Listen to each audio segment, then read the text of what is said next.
Это новости спорта на Якутия-24, в студии Полина Долинская. Испанский «Атлетико» в гостях в дополнительное время обыграл английский «Ливерпуль» в ответном матче 1/8 финала футбольной лиги чемпионов. Результат встречи – счет 3-2. В составе «Ливерпуля» голы забили Джорджиньо Вейндум и Роберто Фирмино. У «Атлетико» отличился Маркос Льоренте и Альваро Мората.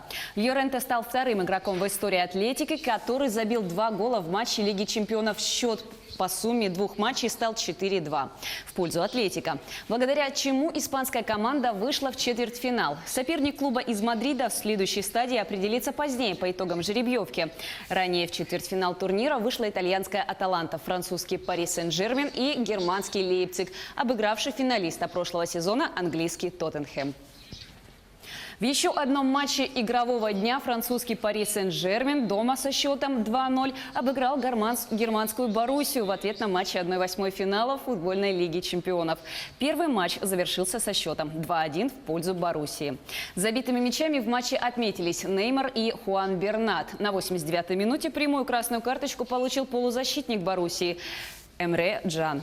Неймар принял участие в 38 голах в 28 домашних играх в Лиге чемпионов, забив 26 мячей и отдав 12 результативных передач. 20 матчей бразилец провел за ПСЖ, еще 8 в составе испанской «Барселоны». Пари Сен-Жермен забил на протяжении 32 матчей в Лиге чемпионов подряд. Это является второй по продолжительности серии в истории турнира.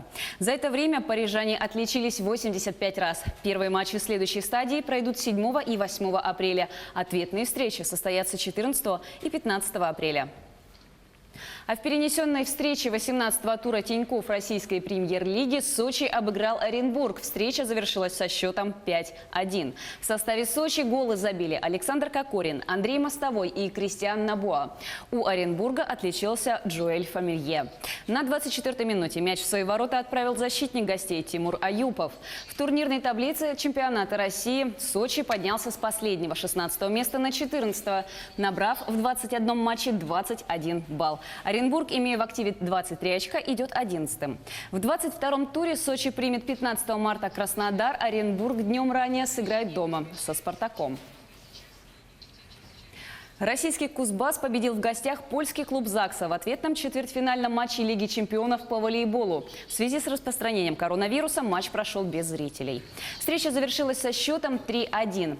Первый матч команды завершился победой польского клуба со счетом 3-2. В полуфинале кемеровчане встретятся с победителем встречи между волейбольными клубами «Факел» и «Перуджа».